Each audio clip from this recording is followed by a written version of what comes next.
with Sefer Chofetz Chaim, and it says the topic between the teacher and student, teachers and student. Okay, Lashon Hara initiated by children and accepted as a fact by their believing parents is often the cause of the major injustice.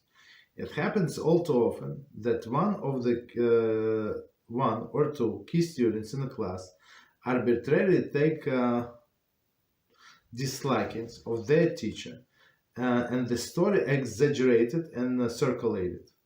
Well-meaning parents accept their children's accounts as they're going on accounts of the going on at school, and before long the teacher finds himself struggling to defend his position.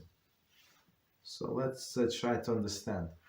Right? So children are nice and sweet, but sometimes they lie, even if those are our children. But they don't see it as lie, they just have this imagination working very well. Right? So one more time. Lashon Hara initiated by children and accepted by their believing parents. So a child came, this innocent child, and told what happened. Maybe he's or she did not behave in school very good, right? So it's also very, very possible, right? And then come and tell their stories, okay? And parents believe, right? And often the cause of major injustice. So we have to be careful when, right? I mean, whoever is the teacher, when somebody tells on somebody else, it does not mean that is true. If children, and you would say, yeah, innocent children, why would they lie? Yeah, as he said, it's often happened. It happens all too often that one or two key students in class arbitrarily take a disliking of the teacher, and stories are exaggerated and circulated. Meaning that maybe they have a reason, but not enough reason. So of course it's all made up stories, right? Just maybe the teacher was not as good as they wanted to them personally.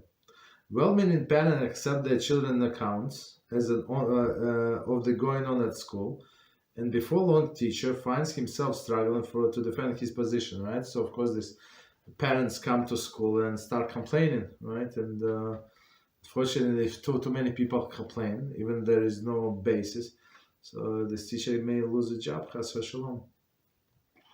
Right? As every adult knows, students' dissatisfaction is not necessarily an indication of the teacher's inadequacy as an educator. The student's version of the situation must be considered, but not accepted as a fact. A thorough and discreet investigation,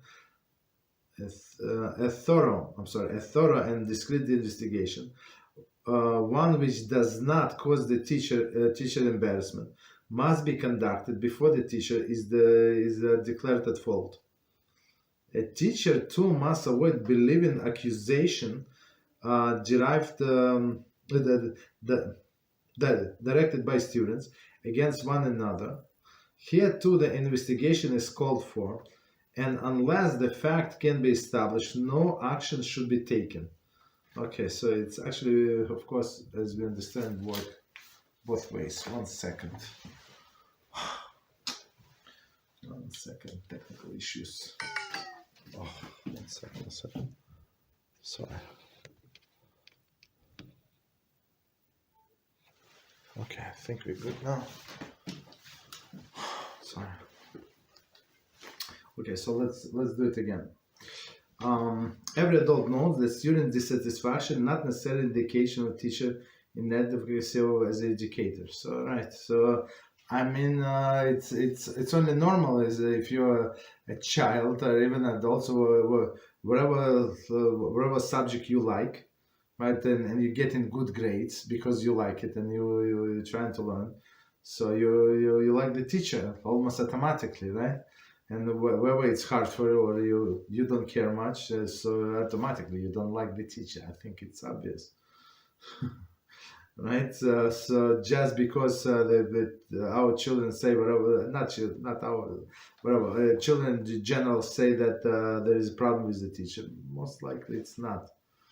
Right? The student version of situation must be considered, but not accepted as a fact. So basically, you have to do investigation. How to do investigation? It's not so simple. I'm not sure how would they do it. Right?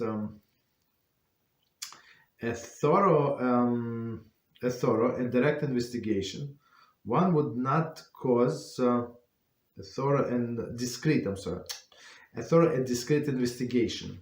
I don't know. Maybe talk to other children. Just ask them. Right. One which does not cause the teacher embarrassment must be conducted before teacher is declared at fault.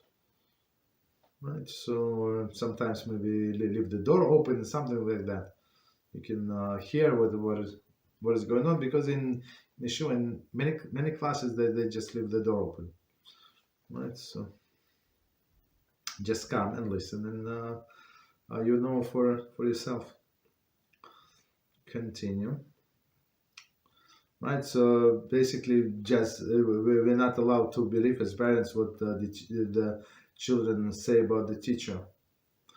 Right, and 1 second, and the last one, teacher too must avoid believing accusation directed by the student against one another. So they would come and complain, he did this to me, she did that to me. Okay, so maybe you have to, in all of these cases, as we said, we have to do investigation.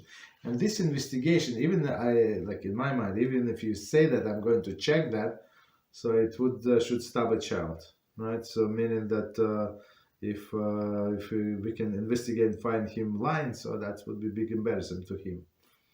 Here, to investigation is called form, and unless the facts can be established, no action should be taken. Meaning, if one child came complaining against another one.